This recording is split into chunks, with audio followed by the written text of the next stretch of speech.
The Battle of Kursk.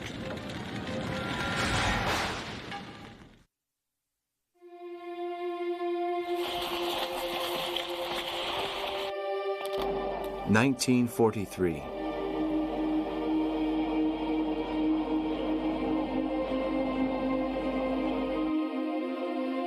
Stalin and his general staff, having defeated General von Paulus's 6th Army at Stalingrad, launched their troops against the German positions in the southern Ukraine.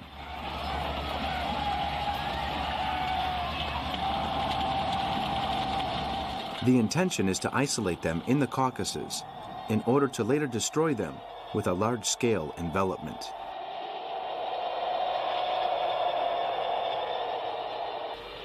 The exhausted Wehrmacht troops try to regroup in order to regain the initiative, but in the face of the Soviet push, opt for a withdrawal, moving to the bridgehead on the River Kuban.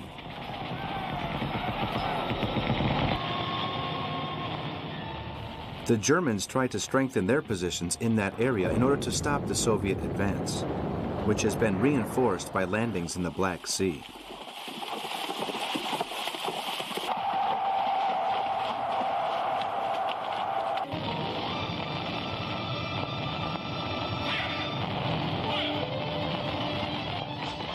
At the start of February, the Red Army closes in on Rostov and occupies the city on the 14th of the same month following the German retreat.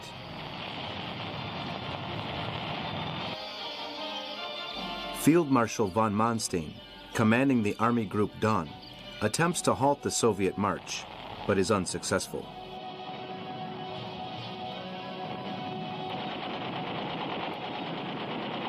From his headquarters at Zaporozhye, he orders the troops to regroup and counterattack the Red Army's weak points, those forces that have been fighting for some time without help.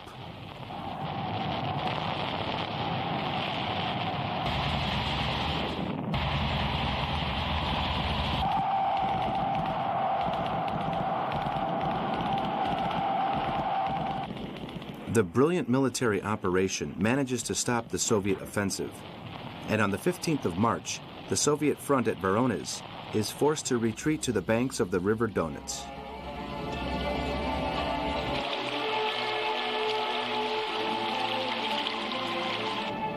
With the coming of the thaw, and due to the mud, some of the fighting on the fronts is paralyzed.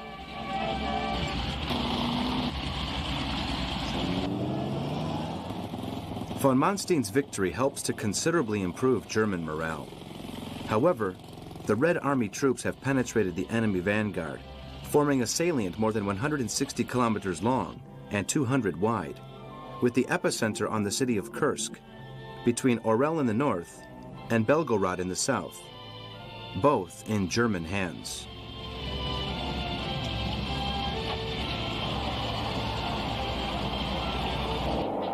Meanwhile, on the River Kuban, the battles on land and in the air are vicious.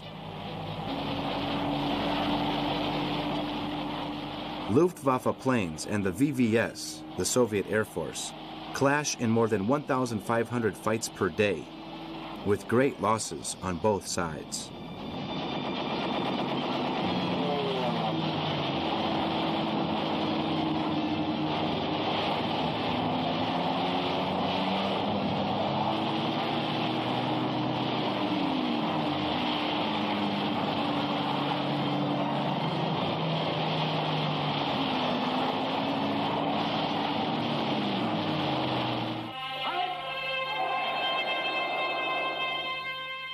The Nazi leader wants the exhausted Wehrmacht soldiers to begin a new counter-offensive on the southeastern front, where they have suffered their worst defeat to date. The Führer is determined that the initiative should not remain in Soviet hands. Our soldiers are mentally prepared to attack, not for a war of attrition, he tells von Manstein, who favored holding defensive positions while the troops recover and the vehicle fleet is reorganized.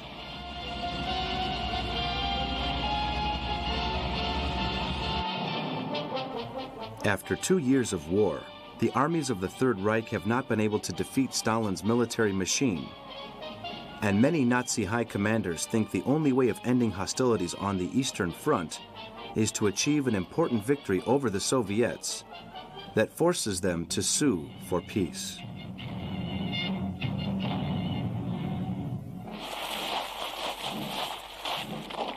If this were to happen, they could recuperate a part of the army to reinforce their positions in the west, where they expect an invasion in the north of France. For his part, Stalin has taken advantage of the winter to reinforce the offensive capacity of his forces on various fronts, with a view to beginning the summer campaign to finish off Hitler's war machine.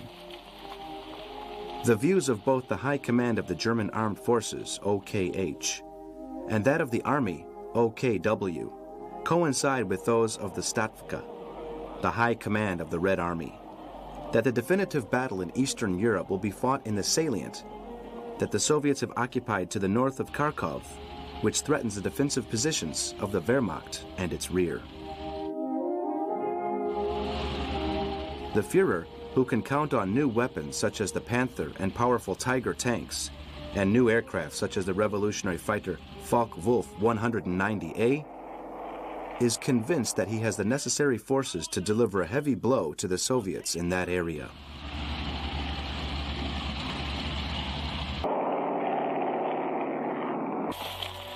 He names General Heinz Guderian, whom he had dismissed following the failure in Moscow, Inspector General of the Armored Troops, with the mission of rearming the panzer divisions and regrouping them with the bulk of the army equipped with the most potent modern weapons. Afterwards, the summer offensive is to begin.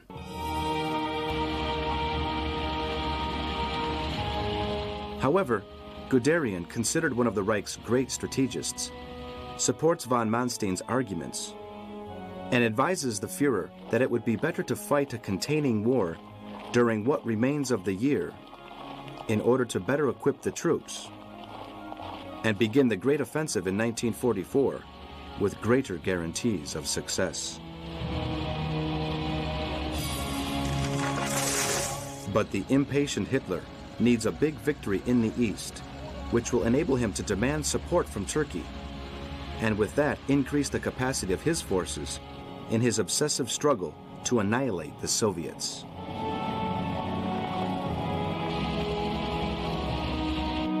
In mid-March, he meets with the OKW to plan Operation Citadel, a combined attack by Army Group Center and Army Group South. They are to block the Soviet advance and recover the area that Stalin's troops had managed to occupy during the previous winter. If the plan is successful, it will inflict a heavy blow on what the Nazis call the Slavic hordes, weakening them considerably in terms of men and weapons. This would swing the balance back in favor of Germany, which would regain the initiative on the battlefield. Hitler, convinced that this great operation will enable him to gain time and complete his new armaments program aimed at giving him final victory, distributes the plans among the commanders in whom he has the most confidence.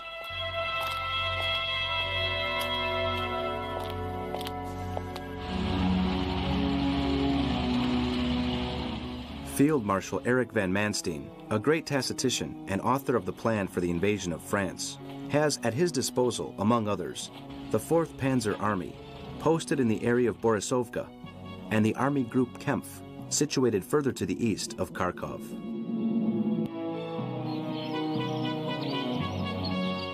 To complete the pincer movement, Field Marshal von Kluge, in charge of Army Group Center, will assign General Walter Model's 9th, posted in the outskirts of Kramy, to attack the northern zone of the Soviet positions in the salient.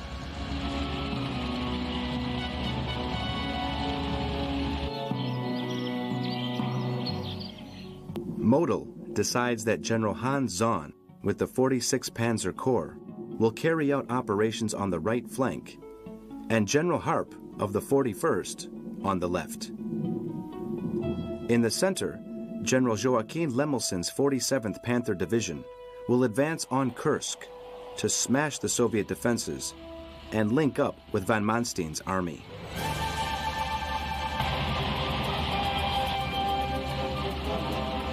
The pincers of both attacks should put an end to Rokokovsky's central front and Vatutin's Voronezh front. In this way, the Führer intends to regain the initiative lost at Stalingrad.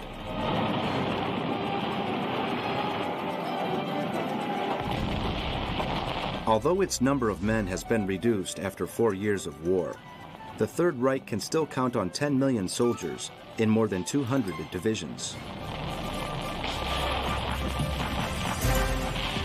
Operation Citadel will be assigned 6 infantry battalions, each with 15,000 men, which are being prepared and fully equipped.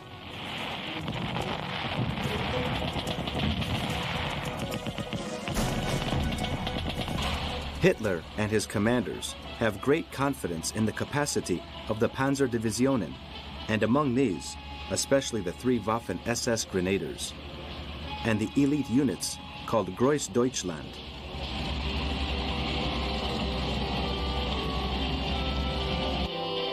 On April the 15th, Hitler gives the order to prepare Operation Citadel and warns, its success is fundamental.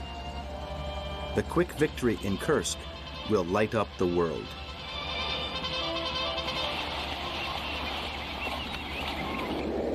The Nazi leader hopes to straighten out the battle line and then begin the offensive against the troops of the Soviet Southwestern Front.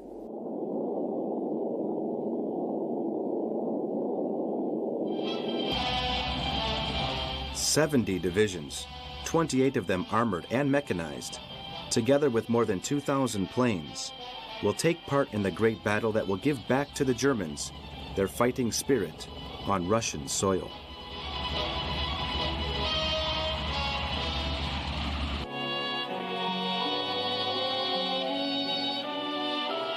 But Stalin and his high command, Stakva, have managed to put in place an excellent information service. Among many spies is a German called Rudolf Rossler, known as Lucy, who has very useful contacts among anti-Nazi groups in the Wehrmacht.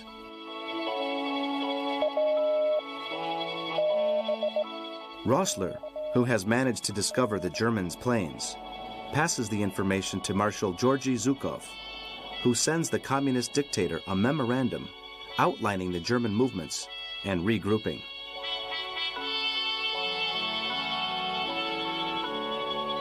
Zhukov, recognized as one of the regime's greatest strategists following his victories over the Germans in Moscow, Leningrad, and Stalingrad, will coordinate and supervise all the Soviet actions. The field marshal does not agree with Stalin's idea of attacking first. On this occasion, he prefers to let the enemy attack first and await developments. Stalin, won over by the defensive plan, gives him control of the army.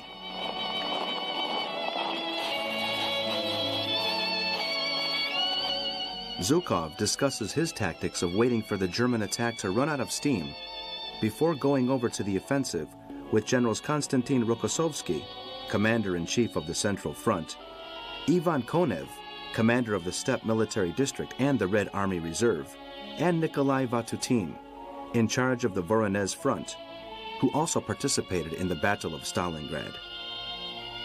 At the same time, they analyze the objectives of the Germans' Operation Citadel. They intend to use the advantage they have to destroy the main nucleus of the panzer divisions.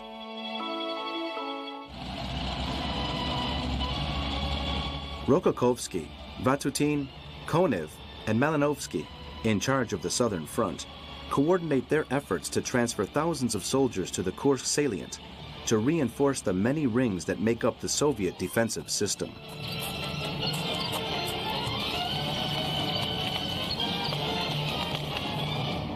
More than 250 kilometers deep and reaching to the reserve front of the steppe and the River Don, the Russian fortifications are formed by 8 successive lines of trenches called pack fronts, anti-take fronts, along thousands of square miles.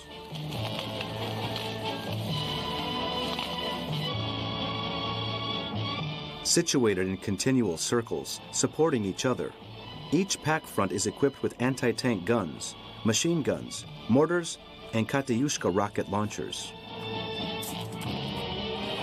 In total, the Soviets put in place more than 20,000 pieces of artillery, 1,000 rocket batteries, and 500,000 anti-tank and anti-personnel mines, which the spring and summer flowers will hide.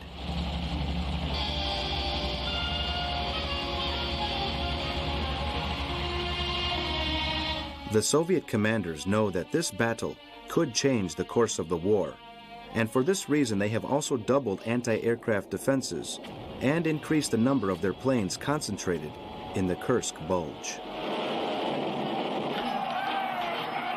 Stalin's enormous army is composed of more than 16 million men, and its equipment has been increased with British and American aid. And it's also equipped with the new T-34 and KV-1 tanks.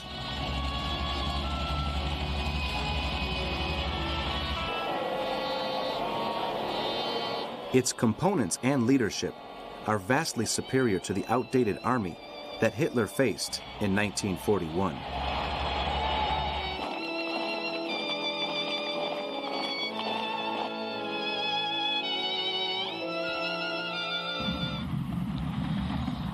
The Germans have available in the Kursk area a total of 900,000 men, 10,500 big guns, 2,700 tanks, and 2,000 planes.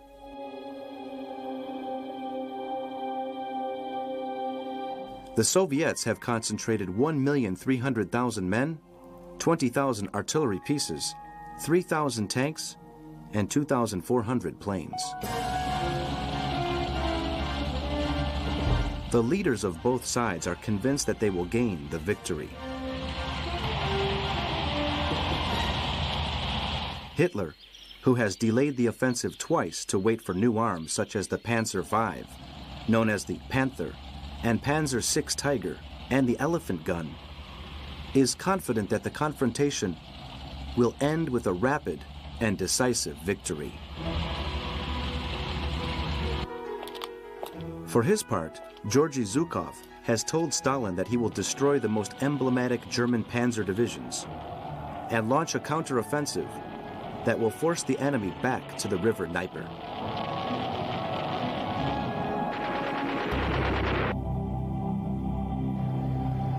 At the start of July, the Führer meets with the OKW in Rattensburg and tells them that the Operation Citadel will begin between the 4th and the 5th of that month. The German command is aware that the Soviets have discovered the enormous buildup around their positions in the Kursk salient, and therefore the advantage of surprise has been lost. What is more, the postponements of the operation have given Stalin the opportunity to plan his strategy of defense and counterattack. Nevertheless, the Führer shows his disregard for the advice of the professionals and orders the sappers to begin to disarm the minefields immediately.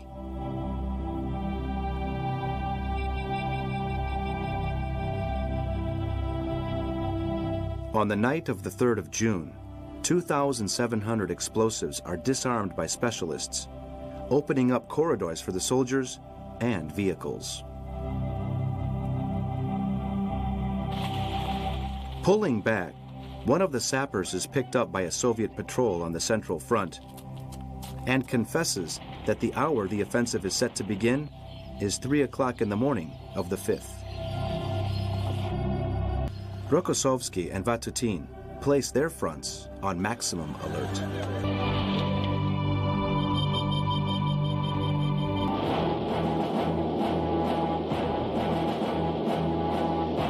For some days, the Soviet Air Force and the Luftwaffe have engaged in air fights to try to prevent the bombing aimed at destroying the infrastructure on both sides of the bulge.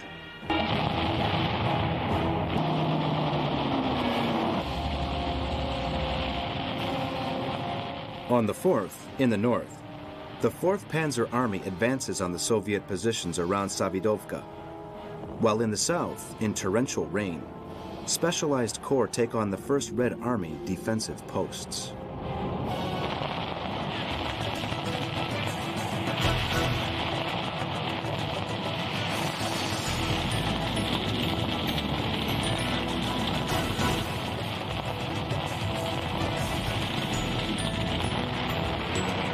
On the 5th of July, General Rokossovsky begins his artillery barrage before the Germans, while Soviet planes en masse attack Luftwaffe bases with the aim of eliminating them in the first hours of the battle.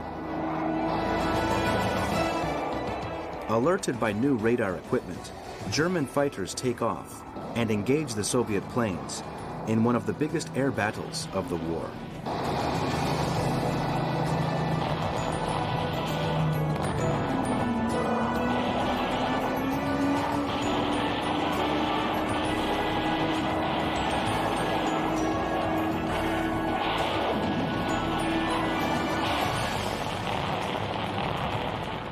The surprised troops of the Reich respond with all their offensive capacity, advancing on the Soviet positions along a 30-kilometer front.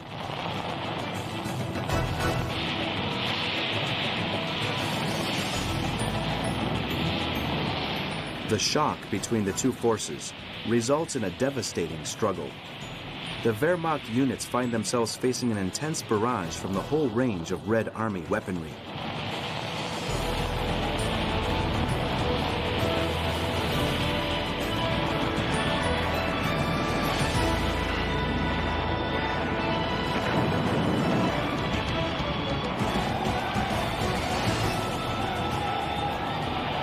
The soldiers fight hand to hand, and the advance is slow and very costly in casualties.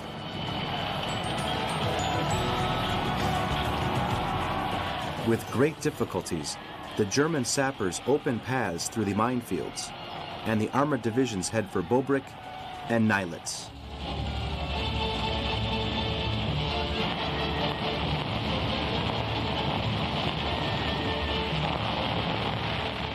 By mid-afternoon, Hitler's troops reach the road linking Kursk and Orel and continue their incursion using the tactic known as Panzerkiel, based on the few heavy Tigers which lead the advance, followed by Panthers and Panzers. In this way, they managed to destroy a part of the Soviet T-34 force placed in the front line.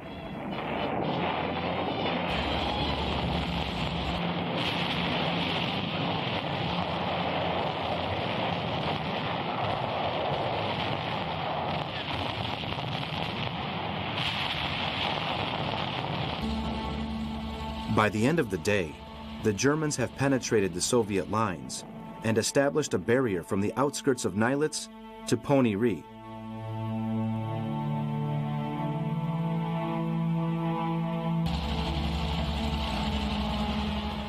But on the eastern flank of the offensive, they are halted by the Soviets, despite the presence of the greatly feared Ferdinand tanks and Goliath bulldozers.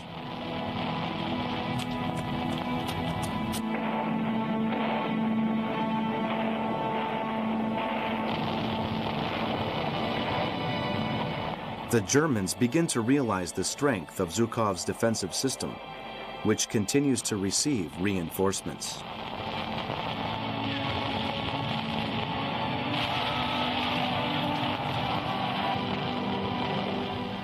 In the south, on the Voronezh front, General Vatutin also anticipated the German offensive, beginning an artillery barrage at 2:30 in the morning to soften up the enemy lines.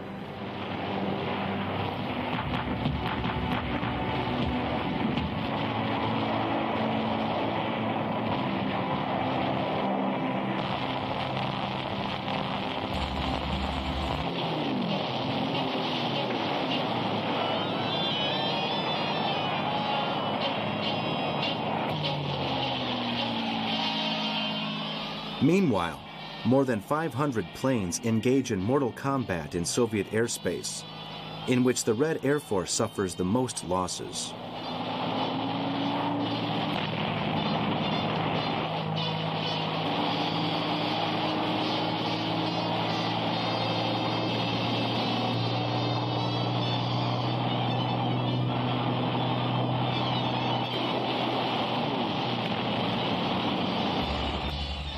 At the same time, the Army Group Kempf continues its offensive through the corridor between Belgorod and Belovskaya, advancing with more than 700 panzers of the Third Army in the direction of Savidovka, Alexeyevka, and Rahavets, through the minefields that the sappers have tried to make passable.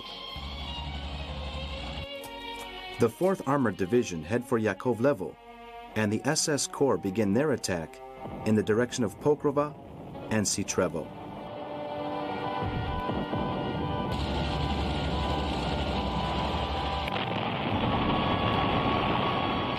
Soviet resistance is ferocious, and in some areas assault troops are used to eliminate the entrenched enemy with flamethrowers.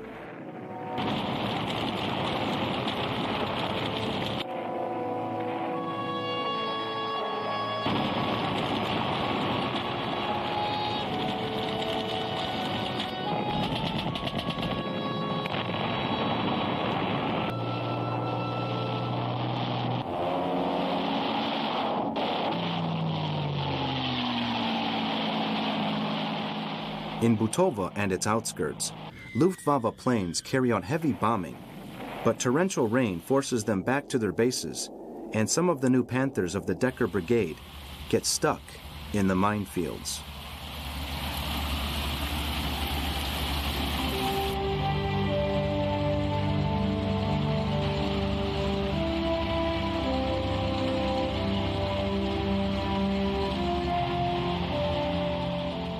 By the 6th of June, the German advance has established positions in the north in a line that extends from the outskirts of Ponyri to Nilitz.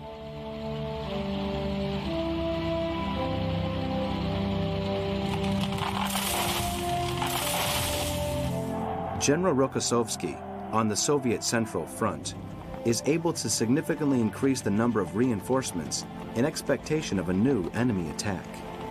The infantry and tank corps fortify the areas of Malo-Arkhangelsk, Ponyri, and the north of the city of Olkhovatka.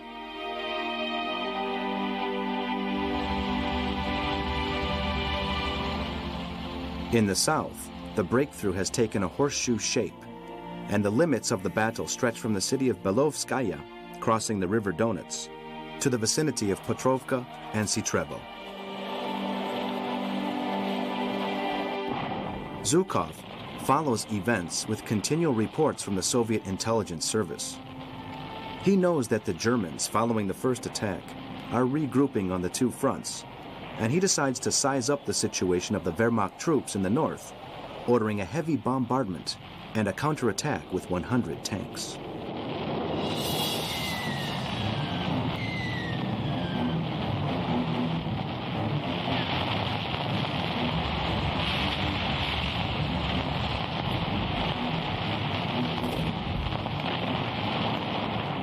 The German response is not long in coming, and the panzer divisions halt the Soviet attack, while the Luftwaffe and the artillery begin the largest bombardment to date.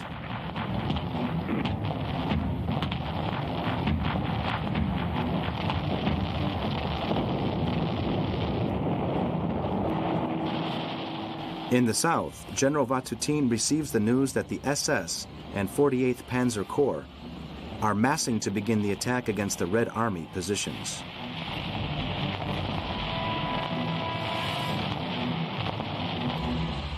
He requests help from Zhukov, who orders General Ivan Konev to transfer some of his reserves of men and vehicles to support Vatutin.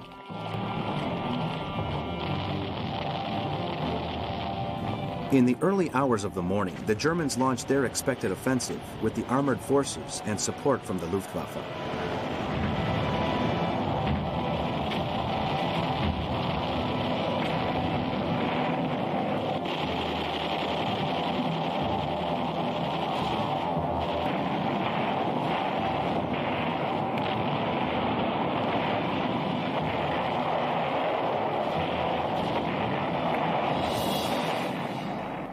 They managed to break through the Soviet line and reach the road linking Belgorod and Kursk, entering the city of Luki in the afternoon.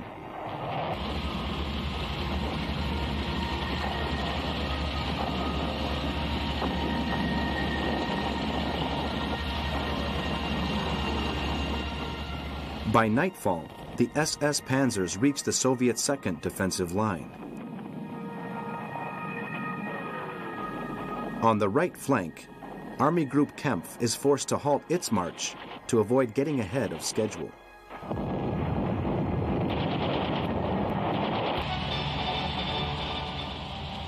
To the north of the salient, Hitler's troops managed to recover 15 kilometers of lost territory. On the 7th of July, Model attacks again with 300 tanks against the Soviet T-34s. The fighting is hand-to-hand, and they are only able to advance 2 kilometers.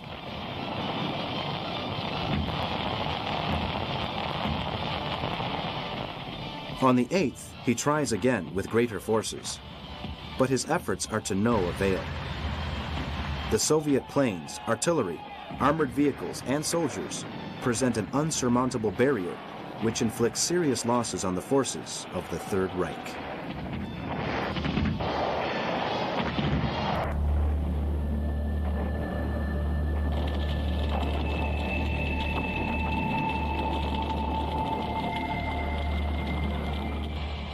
In the south, the 2nd SS Panzer Corps continued its advance to Prokhorovka, with the fearsome Totenkopf in the lead.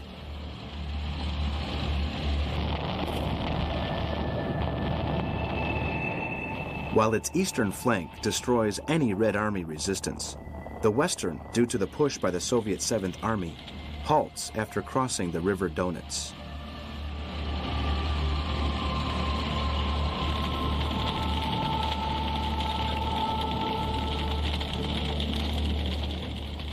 A hard-fought battle with armored vehicles takes place on the 9th in the vicinity of Ponyri and the hills of Olkhovatka. General Model is convinced they are the weak point of the Soviet defenses, and they can be overcome easily in order to march on Kursk.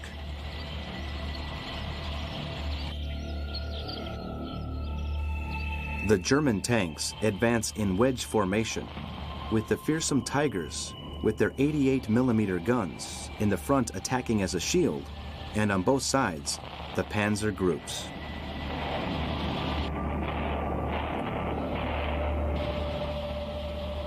Along a 10-kilometer front between Ponyri and Soborovka, the vehicles escorted by thousands of soldiers advance towards the Soviet Pack front, full of anti-tank guns and supported by T-34s.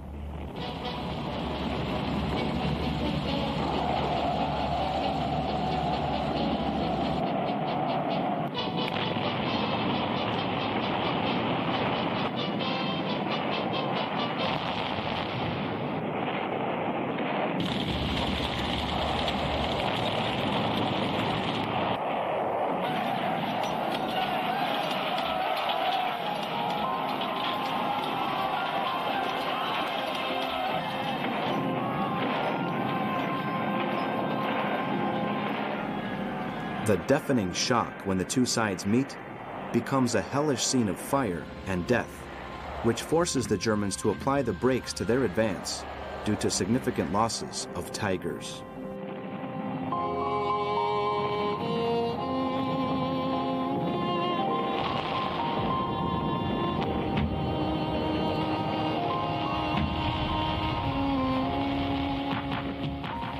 On the 10th of July, the 3rd Totenkopf Division comes up against the Soviet infantry and establishes a bridgehead on the River Sel, which they cross at nightfall in order to take up positions to attack the city of Prokhorovka.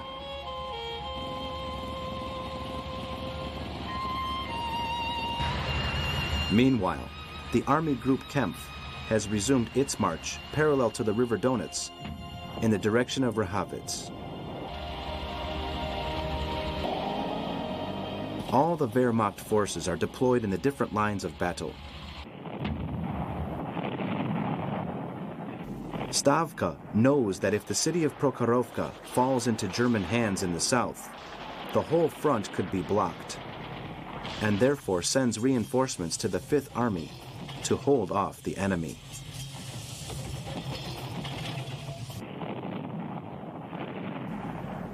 The Germans launch a diversionary attack with 5 infantry and 8 panzer divisions from von Manstein's army group. They hoped to divert the Soviets' attention in order for the SS armored units to move northwards and Army Group Kempf to launch an offensive in the direction of Korocha.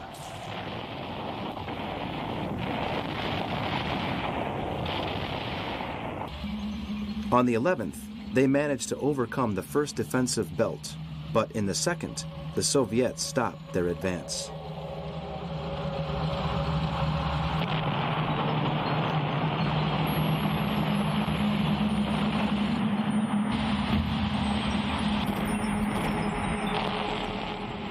Forced to halt, the Germans send forces to support those in the vicinity of Prokhorovka, trying to reach Kursk from the southeast. In the north, Model continues his attack on Ponyri and the heights of Okhorovka, exhausting the capacity of his last divisions.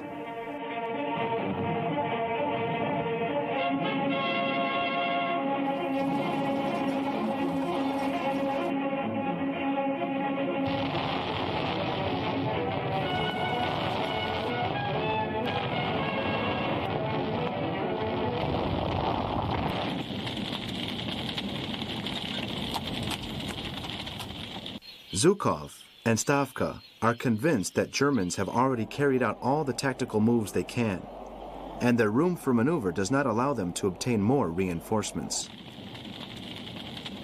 The Soviet High Command has very carefully prepared the counteroffensive. In the northern sector, it will be carried out by, on the western front, General Sokolovsky and his men with the objective of putting pressure on the Germans to the south and forcing them to retreat in the direction of Boljov and Kotinets in the order to surround them in the area of Orel. In the center, the forces of General Rokossovsky will carry out their attack in the direction of Kromy. On the Bryansk front, General Popov is to strike in the Novosil area in order to support Sokolovsky's troops and carry out a pincer movement on the Germans in Orel. To the south of Kursk, on the Voronezh front, Batutin and his army will counterattack towards Boromnia and Grasivoron, at the same time that, with the help of General Koniev's army, it confronts Army Group Kempf in its march to Kharkov. The forces on the southwest front, under General Malinovsky, will reinforce the attacks on Kharkov.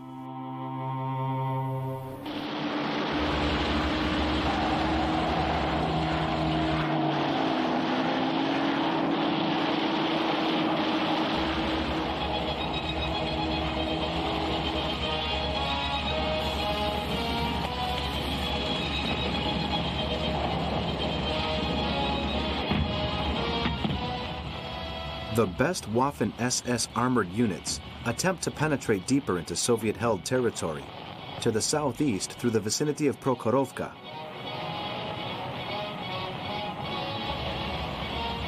In the morning of July the 12th, the Soviet command launches the counteroffensive against the Reich forces with all its land and air potential.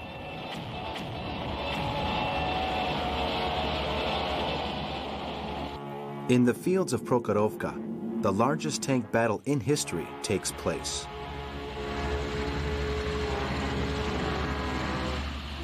The SS 2nd Panzer Corps, composed of Das Reich Division, commanded by General Walter Kruger, takes up position on the right of the battle line, with the 3rd Totenkopf under Hermann Priess on the left. In the center is the 1st Adolf Hitler, commanded by Theodor Wysch. A total of 600 tanks and thousands of men make up the German attack force, which intends to smash through the Soviet defenses.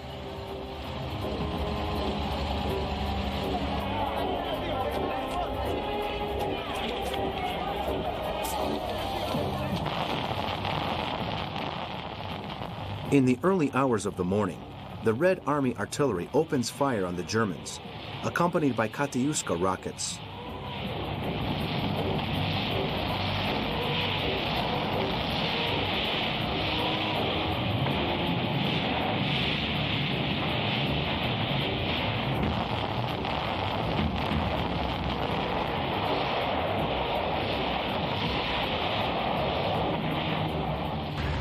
Then, 900 tanks from the Fifth Army, mostly T-34s and T-70s, under Pavel Ratsimusrov, advanced rapidly on the German armored corps to cancel the advantage of the superior firing range of the Panthers and Tigers as soon as possible.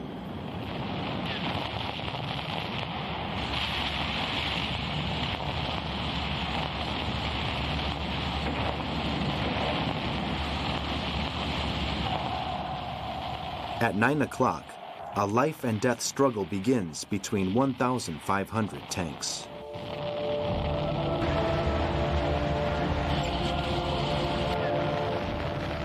While the enormous German vehicles remain static, the Soviet T-34s come at them from an angle, trying to target the weakest points on the sides of the enemy tanks.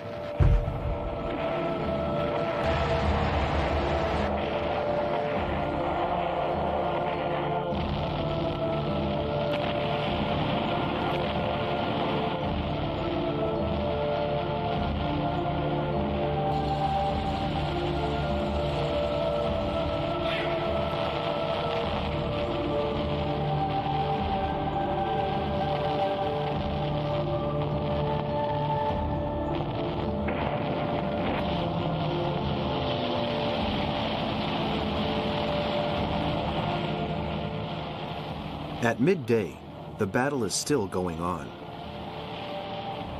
In the air, the fights between Stutkas and Sturmovik planes are ferocious, while on land, men fight hand to hand and tank to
By dusk, General Rotmistrov has failed in his objective of annihilating the 2nd Panzer Corps and orders a withdrawal.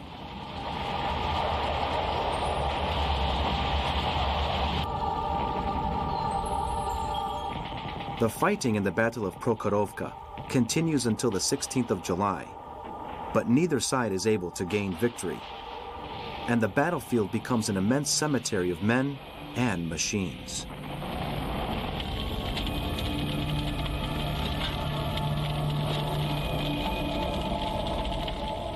"350 German tanks, including many Tigers, have been destroyed, and more than 12,000 men have lost their lives."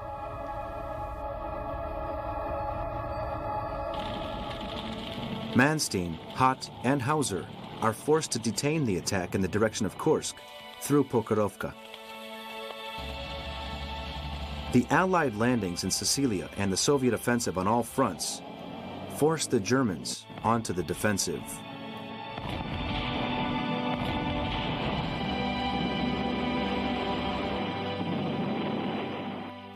On the 23rd, following the disaster at Prokhorovka, von Kluge and von Manstein are summoned by Hitler to his headquarters in Rostenburg in Prussia.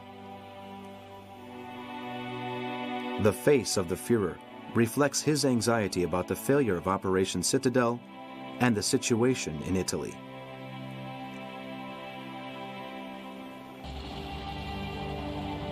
Von Kluge warns that the Soviet counteroffensive is unstoppable and proposes the Reich armies withdraw to a stronger line where they can recuperate.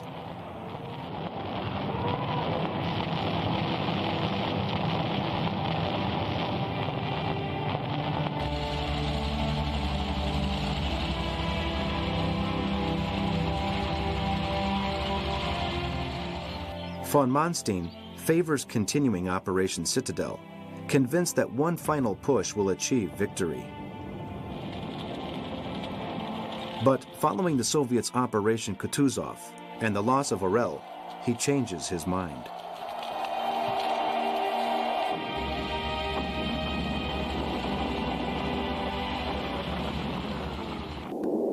The forces of the Wehrmacht are exhausted and unable to hold off the Soviet attacks, and the OKW fears another Stalingrad.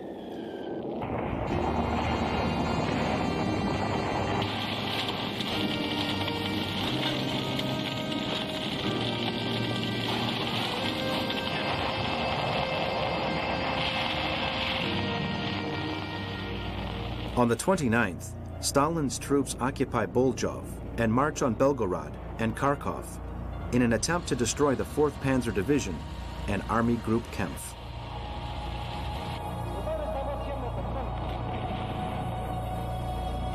The Germans have got more than 300,000 men in this area, along with 600 tanks and thousands of big guns and planes.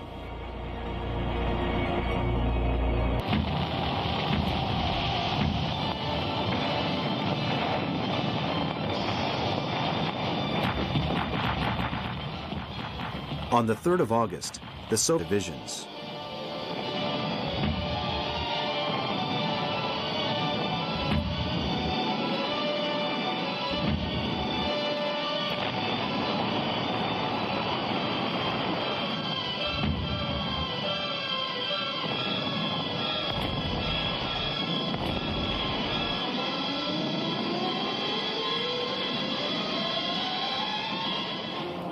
But on the 13th of August, the 5th Army and soldiers of the Steppe Front break through the German lines around Kharkov and annihilate some of their troops, while the remainder begin the withdrawal.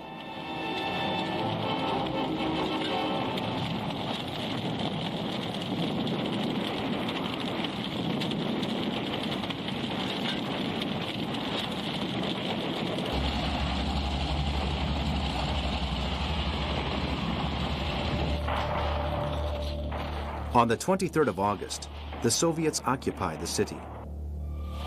In the 37 days of the counteroffensive, the Red Army has been able to advance 150 kilometers to the west and destroy 15 divisions of the Wehrmacht.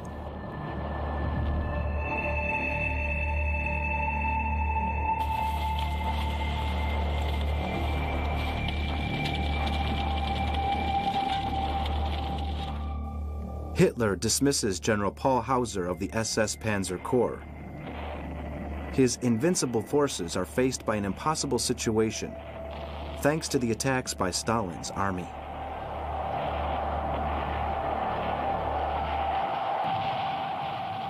The defeat has been overwhelming.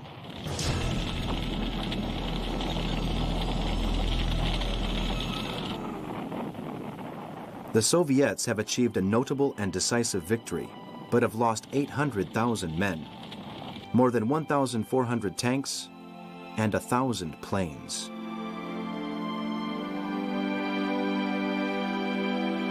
The Third Reich has lost 300,000 men, 1,500 tanks, and 900 planes. Operation Citadel and the battles of Orel and Kharkov have been a failure for Hitler's strategy and have used up almost all his reserves of tanks.